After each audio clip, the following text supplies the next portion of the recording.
समझते एक नई हॉरर मूवी द नन 2 को। मूवी के स्टार्टिंग में हमें एक फ्रांस के चर्च को दिखाया जाता है जहाँ पर फादर नॉरेंट अपने स्टूडेंट जैक और दूसरे सारे लोगों के साथ चर्च में प्रार्थना कर रहे थे। प्रेयर खत्म होने के बाद फादर नॉरेंट जैक को चर्च के बेसमेंट में वाइन के बोतल को रखने के लिए भेजते हैं, पर जैक को वहाँ पर किसी के होने का एहसास होता है और तभी वहाँ पर रखा हुआ वाइन का बोतल अपने आप ही फट जाता है, जिससे डर कर जैक जल्दी से फादर नॉरेंट के पास भागते हैं। इसलिए फादर जैक के साथ बाहर आते हैं ताकि वो देख पाए कि वहाँ पर कौन है, पर वहाँ पर उन्हें कोई नहीं दिखता और तभी फादर नॉरेंट हवा में उड़कर चलने लगते हैं, जिससे उनकी मौत हो जाती है। असल में वहाँ पर एक शैतानी शक्ति थी जो कि फादर नॉरेंट को यहाँ पर मारने आई थी। जैक ये सब देखकर बहुत डर गया होता है। फिर हमें एक आदमी को दिखाया जाता है जो कि उसी चर्च से बाहर निकल रहा था और उस आदमी के पीछे एक शैतानी नन की परछाई होती है। यहाँ से सीन शिफ्ट होकर हमें सिस्टर इरीन को दिखाया जाता है जो कि इटली के एक चर्च में एक नन के रूप में रह रही थी। इरीन को एक दूसरे सिस्टर डेबरा को समझाने के लिए भेजा जाता है क्योंकि डेबरा एक नास्तिक थी और उसे ईश्वर पर विश्वास नहीं होता, क्योंकि बचपन में कुछ लोगों ने डेबरा की मॉम को जलाकर मार दिया था। इसलिए मां ना होने के कारण डेबरा के डैड ने उसे चर्च में भेज दिया ताकि वो ईश्वर की सेवा कर सके। फिर हमें एक सीनियर नन को दिखाया जाता है जो कि वहाँ पर सबको शैतानी नन के बारे में कहानी सुना रही थी कि बहुत पहले एक चर्च के सारे नन और प्रीस्ट अपनी जान दे रहे थे ताकि वो शैतानी नन वेलेक से बच पाए, क्योंकि वो शैतानी नन सारे प्रीस्ट और दूसरे नन्स को मार रही होती है। पर आखिर में एक प्रीस्ट और एक यंग नन चर्च में गए और शैतानी नन को जीसस की खून की मदद से वापस से नर्क में भेज दिया, पर उस नन का अभी तक पता नहीं चला कि वो कहाँ गई। फिर हमें फ्रांस के एक बोर्डिंग स्कूल को दिखाया जाता है जहाँ पर 3 बदमाश बच्चियां कुछ कॉकरोच को अपनी टीचर मैडम लॉरेंट के रूम में डाल देती है, जिससे उनकी मैडम बहुत डर जाती है। फिर हमें एक आदमी मॉरिस को दिखाया जाता है जो कि उसी स्कूल में काम किया करता था। मॉरिस की एक छोटी लड़की सोफी और उसकी मॉम केट के साथ अच्छी दोस्ती होती है। असल में केट सोफी के मॉम होने के साथ साथ उस स्कूल में टीचर भी थी, लेकिन सोफी को हमेशा वो 3 बदमाश बच्चियां परेशान करती रहती थी क्योंकि उन लड़कियों को अपने अमीर होने पर बहुत घमंड था। इसलिए मॉरिस उन तीनों बच्चियों को सबके साथ अच्छे से व्यवहार करने के लिए समझाता है और तभी वहाँ पर वही हेड टीचर मैडम लॉरेंट आती है जो कि कॉकरोच को अपने रूम से भगाने के लिए कहती है क्योंकि उन्हें कॉकरोचेस से बहुत डर लगता था। अगर आपको मूवी एक्सप्लेनेशन पसंद आ रही है तो आप वीडियो को लाइक और चैनल को सब्सक्राइब कर सकते हैं।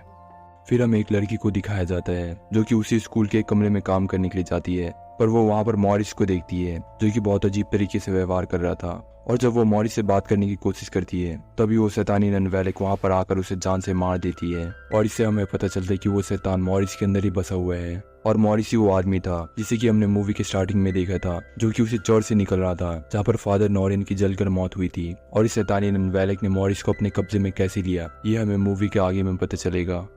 उसी रात इटली में सिस्टर इरीन को मॉरिस का ख्वाब आता है जिसमें मॉरिस उसे बचाने के लिए कहते हैं और फिर वो अचानक से शैतान की तरह दिखने लगता है, जिससे डरकर इरीन की आंख खुल जाती है। उसी के दूसरे दिन सिस्टर इरीन को एक फादर मिलने आते हैं और वो सिस्टर इरीन को बताते हैं कि बहुत सारे चर्च में नन और फादर अपनी जान दे रहे हैं और इसके पीछे के कारण उसी शैतानी नन वेलेक को माना जा रहा था जिसने कि मूवी के स्टार्टिंग में फादर नॉरेंट को जलाकर मारा था। सिस्टर इरीन को शैतानी नन को रोकने के लिए चुना जाता है क्योंकि इरीन ने पहले भी एक प्रीस्ट के साथ मिलकर इस शैतान का सामना किया था और इस शैतानी नन वेलेक को वापस से नर्क में भेज दिया था। और इरीन ही वो बहादुर नन होती है जिसकी कहानी सीनियर नन सबको सुना रही थी। दूसरे दिन सिस्टर इरीन ट्रेन से फ्रांस की तरफ निकल जाती है ताकि वो वहां जाकर उस शैतानी नन को रोक पाए, पर उस ट्रेन में सिस्टर डेबरा भी आ जाती है ताकि वो इरीन की मदद कर पाए। डेबरा इरीन के साथ जाना चाहती थी क्योंकि उसे ईश्वर के ऊपर भरोसा नहीं होता और इस सफर में डेबरा ईश्वर के चमत्कार को देखना चाहती थी ताकि उसे भी जीसस के ऊपर भरोसा हो जाए। वही उस फ्रांस के बोर्डिंग स्कूल में वो तीनों बच्चियां सोफिया को एक पुराने चर्च में ले जाती है जिसे कि बहुत पहले बंद कर दिया गया था और वो सोफी को कहते हैं कि वो सब यहाँ पर एक गेम खेलेंगे, जहाँ पर वो सोफी को एक जगह पर खड़ा कर देते हैं और ऊपर कांच में बने हुए एक बकरे को देखने के लिए कहते हैं और सूरज की रोशनी उस बकरे के ऊपर पड़ते ही उसकी आंख लाल हो जाती है। वो बदमाश बच्चियां सोफिया को कहती है कि अगर उसने वहां से अपनी नजरें हटाई तो वो शैतानी बकरा उस पर हमला कर देगा, और फिर वो तीनों लड़कियां सोफिया को उस चर्च में बंद करके वहां से भाग जाती है, जिससे सोफिया बहुत ज्यादा घबरा गई थी। लेकिन तभी मॉरिस वहां पर आके दरवाजे को खोल देते हैं और वो सोफी को वहां से सही सलामत निकाल देते हैं। मॉरिस उन तीनों बच्चियों को डांट कर भगा देते हैं। सोफी इस हादसे से बहुत डर गई थी, इसलिए उसकी मॉम केट आकर वहां से उसे ले जाती है। वही इरीन और डेबरा उस फ्रांस के चर्च में पहुंच जाती है जहाँ पर उस शैतानी नन ने फादर नॉरेंट को जलाकर मार दिया था। इरीन को वहां पर सच में किसी बुरी शक्ति का होने का एहसास होता है और तभी इरीन को उसी बच्चे जैक का ख्वाब आता है जो कि उसे एक चेन देने की कोशिश कर रहा था, पर तभी डेबरा इरीन को होश में ला देती है। फादर नॉरेंट के रूम में जाते उन्हें सेंट लुइस की तस्वीर दिखती है। इरीन डेबरा को बताती है कि सेंट लुइस अंधे लोगों के लिए भगवान की तरह थी, क्योंकि नास्तिक लोग जो कि ईश्वर के ऊपर भरोसा नहीं करते थे उन्होंने सेंट लुइस को जलाकर मारने की कोशिश की, पर जलने के बाद भी सेंट लुइस नहीं मरी। इसलिए नास्तिक लोगों ने गुस्से में आकर सेंट लुइस की आंख को निकाल दिया। पर सेंट लुइस की फैमिली ने उनकी आंखों को किसी सुरक्षित जगह में छुपा दिया ताकि उनकी शक्तियों का कोई गलत इस्तेमाल ना कर पाए। इरीन को यह भी पता चलता है कि जिस दिन फादर नॉरिन की मौत हुई उस दिन मॉरिस भी इसी चर्च में काम कर रहा था और इरीन पहले से मॉरिस को जानती है, क्योंकि जब इरीन उस शैतानी नन वैलेक का सामना कर रही थी तभी वहां पर मॉरिस ने इरीन की जान बचाई थी, जिससे इरीन को पता चल जाता है कि उस शैतानी नन को वापस से नर्क में भेजने से पहले उसने मॉरिस को अपने वश में कर लिया था और अब वो शैतानी नन मॉरिस के मंत्र से दूसरे सारे नन और प्रीस्ट को मार रही होती है। वह स्कूल में मॉरिस केट से पूछता है कि स्कूल का ये पुराना चर्च बंद क्यों रहता है। तब केट उसे बताती है कि बहुत पहले इस चर्च में मैडम लॉरेन के बेटे की मौत हो गई थी, इसलिए तभी से इस चर्च को बंद कर दिया गया। वहीं सोफी को उसकी मॉम ऊपर एक कमरे में बुलाती है, पर जब वो वहां पहुंचती है तो वो देखती है कि उसकी मॉम वहां पर नहीं है और तभी वो शैतानी नन वैलेक सोफी के ऊपर हमला कर देती है,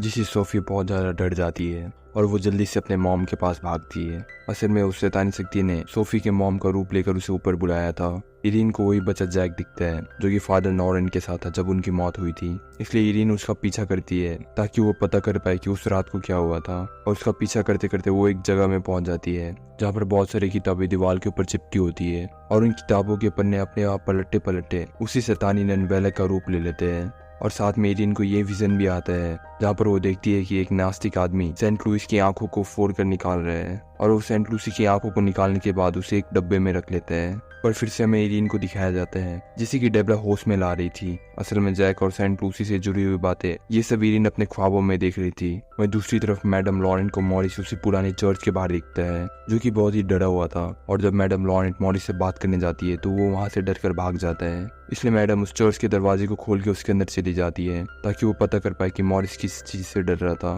पर तभी उसे चर्च के अंदर अपने मरे हुए बेटे की आत्मा दिखती है जिसके पीछे वही शैतानी नन वैलेक भी खड़ी थी और फिर वैलेक मैडम लॉरेंट बहुत बुरी तरीके से मार देती है। वहीं दूसरी तरफ इरीन को जब होश आता है तो वो डेब्रा को बताती है कि उस शैतान नन को एक बहुत ही शक्तिशाली पुरानी चीज चाहिए, इसलिए उस शैतानी नन वैलेक ने मॉरिस को अपने काबू में किया है ताकि वो मॉरिस के जरिए उस पुरानी शक्तिशाली चीज को हासिल कर पाए। डेब्रा को वो छोटा बच्चा जैक एक चाबी देकर गया था जिससे उन्हें पता चल सकता था कि वो शैतानी नन किस चीज के पीछे पड़ी है। दूसरी तरफ केट को मैडम लॉरेंट की बॉडी मिल जाती है पर अभी तक उन्हें पता नहीं चला होता कि उनकी हत्या किसने की है। सोफी को कहीं ना कहीं लग रहा था कि स्कूल में एक शैतानी शक्ति है, पर मॉरिस उसे समझाने की कोशिश करता है कि ये सब बस सोफी का वहम है। असल में मॉरिस को खुद नहीं पता होता कि असली में वही शैतान की वश में है। वही डेब्रा और इरीन उस चेन की तहकीकात करने के लिए एक लाइब्रेरी में पहुंचते हैं जहां पर एक लाइब्रेरियन उसे बताता है कि चेन के ऊपर सेंट लूसी की फैमिली का चिन्ह है, जिससे इरीन को पता चल जाता है कि वो शैतानी नन वैलेक सेंट लूसी की आंखों के पीछे पड़ी है। असल में वो शैतानी नन पहले एक एंजल थी जिसकी शक्तियों को ईश्वर ने छीन लिया था और इसी की वजह से वो एक शैतान में बदल गई और अब वो अपनी शक्तियों को वापस पाने के लिए सेंट लूसी की आंखों को चाहती है, क्योंकि सेंट लूसी की आंख बहुत ही शक्तिशाली थी और किताबों के हिसाब से सेंट लूसी की आंखों को एक चर्च के नीचे दफना दिया गया था और अभी उस चर्च को बदलकर बोर्डिंग स्कूल में कन्वर्ट कर दिया गया है, जो कि वही स्कूल है जिसमें कि मॉरिस काम करता था। इसलिए मॉरिस उस स्कूल में काम कर रहा था ताकि वो शैतानी नन सेंट लूसी की आंखों को हासिल कर पाए। ये सब सुनने के बाद इरीन और डेब्रा उस आंख को बचाने के लिए उसी स्कूल की तरफ निकल पड़ते हैं। वह स्कूल में जब केट और मॉरिस एक साथ डांस कर रहे होते हैं तभी अचानक से मॉरिस बेहोश होकर गिर जाता है और केट देखती है कि मॉरिस की गर्दन के पीछे एक उल्टा क्रॉस का निशान है और इस निशान का मतलब है कि वो एक शैतान के काबू में है। पर तभी एक फोटे से वही शैतानी नन बाहर निकलने की कोशिश करती है तो वो तीनों वहां से डरकर भागने लगते हैं। पर तभी इरीन और डेब्रा भी वहां पर पहुंच जाती है। मॉरिस सोफी और केट को उस शैतान से बचाने की कोशिश कर रहे होते हैं, पर असलियत में वो शैतानी नन वैलेक मॉरिस के अंदर ही होती है। और जब इरीन मॉरिस को इसके बारे में बताती है कि मॉरिस जब बहुत पहले इरीन की मदद कर रहा था उस शैतान से लड़ने के लिए, तभी उस शैतान ने मॉरिस को अपने वश में कर लिया था। और ये सुनते ही मॉरिस के ऊपर वो शैतानी नन हावी हो जाती है और वो स्कूल के एक तरफ में जाने लगता है। इसलिए इरीन मॉरिस को रोकने की कोशिश करती है, पर वो शैतानी नन इरीन को अपनी शक्तियों से उठाकर फेंक देती है। फिर वो डेब्रा को भी बेरहमी से खींचकर दूर फेंक देती है, लेकिन इरीन मंत्रों को बोलने लगती है, इसकी वजह से मॉरिस काबू में आने लगते हैं। पर तभी डेब्रा मॉरिस के माथे में मारकर उसे बेहोश कर देती है और वो दोनों मॉरिस को जंजीरों से बांध देते हैं ताकि वो मॉरिस को रोक सके, क्योंकि मॉरिस स्कूल के उसी पुरानी चर्च की तरफ जा रहा था जहाँ पर कांच पर वही बकरा बना हुआ था जिसे कि सारे बच्चे शैतान कहते थे। सोफी उन्हें बताती है कि सूरज की रोशनी उसके ऊपर पड़ने पर उस बकरी की आंख लाल हो जाती है, इसलिए डेबरा टॉर्च लाइट जलाकर दूसरी तरफ से उस बकरी की आंख पर मारने लगती है और फिर बकरी की आंख लाल होकर जमीन की तरफ इशारा करने लगती है, जिससे इरीन को पता चल जाता है कि सेंट लूसी की आंखें ही दफनाई गई होगी। इसलिए इरीन और डेबरा वहां पर गड्ढा करने लगते हैं। सोफी देखती है कि उस कांच में बना हुआ बकरा भी अब गायब हो चुका है। वहीं थोड़ी देर में इरीन को सेंट लूसी की आंखें भी मिल जाती है। वहीं दूसरी तरफ शैतानी बकरा जो कि कांच से निकल गया था, वो स्कूल के बच्चों के ऊपर हमला करने वाला था, इसलिए डेबरा उन सबको बचाते हुए रूम को बंद कर देती है। मॉरिस ने भी अब अपने आप को छुड़ा लिया था और वो पुराने चर्च की तरफ आकर इरीन के ऊपर हमला करने लगते हैं। इसलिए सोफी सेंट लूसी की आंखों को लेकर भाग जाती है और वो एक टावर के ऊपर जाकर छुप जाती है। मॉरिस ने सोफी को देख लिया था और वो उसके पीछे पड़ जाता है, जिसकी वजह से वो टावर जिसके ऊपर वो दोनों थे वो टूट जाती है। लेकिन अभी मॉरिस उसका पीछे नहीं छोड़ता, पर ऊपर से पिछलने की वजह से मॉरिस नीचे गिर जाता है। इरीन भी सोफी को ढूंढते हुए वहां पहुंच जाता है। डेबरा भी वहां पर पहुंच जाती है, पर तभी मॉरिस उनके ऊपर हमला करने वाला था, इसलिए इरीन सेंट लूसी की आंखों की शक्तियों से मॉरिस के ऊपर हमला कर देती है। जब मॉरिस जो कि शैतान के कब्जे में था वो बेहोश होकर गिर जाते हैं, पर असली में वो बेहोश होने का नाटक कर रहा था और मॉरिस वापस से उठकर इरीन के हाथों से सेंट लूसी की आंख को छीन लेता है और वो शैतान सेंट लूसी की शक्तियों को अपने अंदर धारण कर लेती है। और तभी मॉरिस के पीछे में वही शैतानी नन वेलेक निकलती है, जो कि देखने में बहुत ही डरावनी थी, और वो शैतानी नन वेलेक इरीन के ऊपर हमला कर देती है और वो इरीन को हवा में उड़ाकर जलाकर मारने की कोशिश करती है। पर इरीन भी जलकर नहीं मरती, क्योंकि असल में इरीन भी सेंट लूसी की वंशज थी। वही मॉरिस भी सोफी के ऊपर हमला करके उसे जान से मारने वाला था, पर जहाँ पर वो सब अभी होते हैं वो एक वाइन को रखने वाला रूम था। ये सब देखकर इरीन और डेबरा एक साथ प्रार्थना करने लगते हैं, जिसकी वजह से वहाँ पर मौजूद सारी वाइन जीसस के खून में बदल जाती है और जीसस की खून की वजह से वो शैतानी नन वेलेक वहीं पर जलकर मर जाती है, जिसकी वजह से मॉरिस की भी जान बच जाती है। वहीं दूसरी तरफ शैतानी बकरा जो कि केट और बच्चों के ऊपर हमला कर रहा था, वो भी गायब होकर वापस अपने कांच की पेंटिंग में समा जाते हैं। शैतानी नन वेलेक के मरने की वजह से मॉरिस भी अब पूरी तरीके से उसके कब्जे से मुक्त हो चुका था। दूसरे दिन मॉरिस वापस से सोफी और केट से मिलकर बहुत खुश होते हैं और आखिर में वो तीनों जान इरीन को शुक्रिया कहते हैं, क्योंकि इरीन की वजह से उनकी जान बच पाई थी। और इसी के साथ ये मूवी यहाँ खत्म हो जाती है।